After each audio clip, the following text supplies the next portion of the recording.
This episode is brought to you by Agitator, Kentucky straight bourbon whiskey finished in red wine barrels. Find it at your local grocer. I know I'm agitated.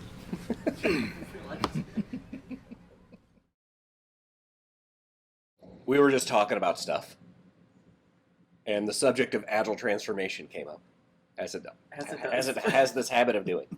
And I was asking, like, why is this even a thing? Like, why are we even still talking about it? Yeah, why are we even transforming still? You mean because people started transforming and then they restart transforming and then they have to restart transforming again? They're looking for something, and they're not getting it out of the first one. Yeah. And they're not getting it out of the second one. Yeah. What are they looking for? Well, sometimes they're just looking for, changing all of their words to agile words. Okay. Sometimes it's an agile adoption. Like we call it a transformation, but they end up just adopting some agile practices. Yeah.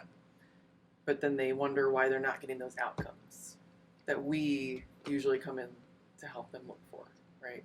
Like faster speed to market. Yeah. Managing changing priorities. Okay. Higher quality. Yeah. Customer satisfaction. Yeah.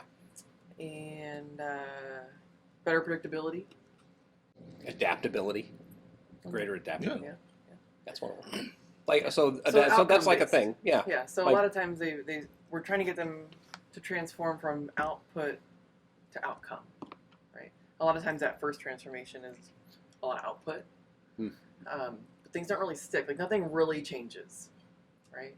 You adopt some practices, but nothing really changes. Yeah, and often what we hear from folks is, well, we were told to do whatever works, right? So the executives say, just do whatever works. We don't care if it's agile or it's fragile or whatever. So there's hence the focus on outputs, because that's what they've always been focused on. So it becomes just another perceived way to continue to get outputs, just more than with less people possibly.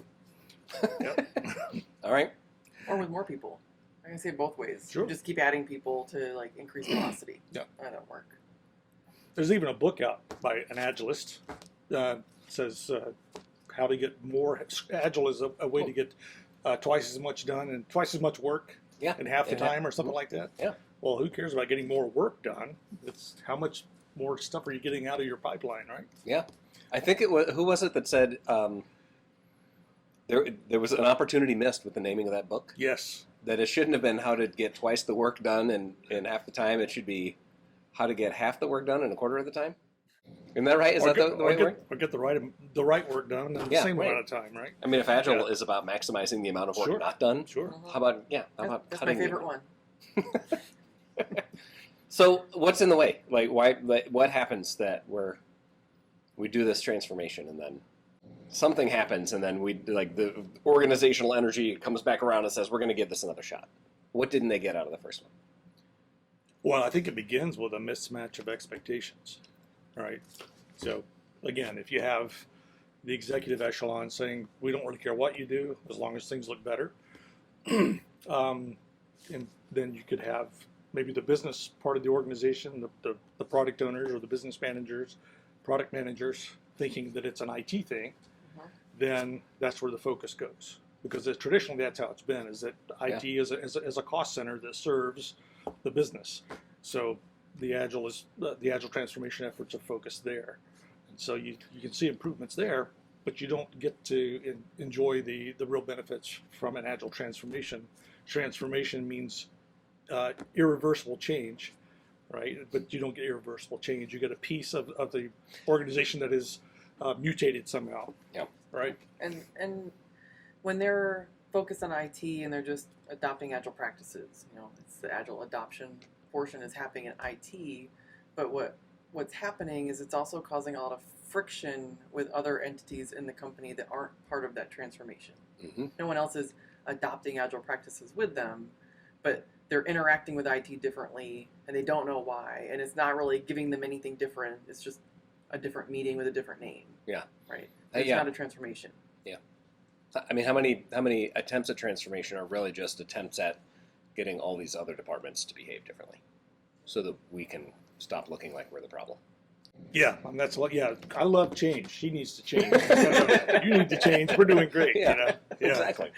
that's often what you get. But it's like there's this other element too, where the first transformation is sort of this big, and you run into this issue where it's like, okay, well, we changed some things that didn't quite have the impact, but we can tell there's only so much we can do. Maybe the second one comes back around, and there are more people involved, finally seeing the light that says we all sort of need to change, but then there's so much more to the organization. Yeah. Yeah, I was gonna say even when the IT organization changes, depending on where they started from, they saw a lot of really big benefits right away, and there was a lot of momentum for the transformation.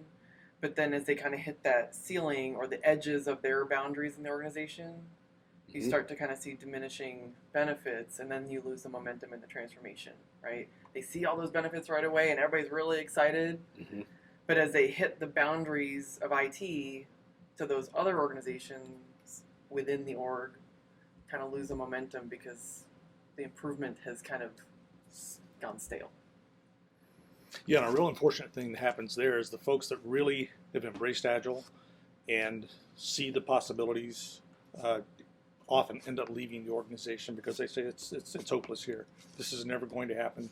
We'll go somewhere else. So they may go to a startup. They may go become coaches, but they'll go somewhere where there are more fertile grounds, more openness to agility, and more alignment with what agility has to offer.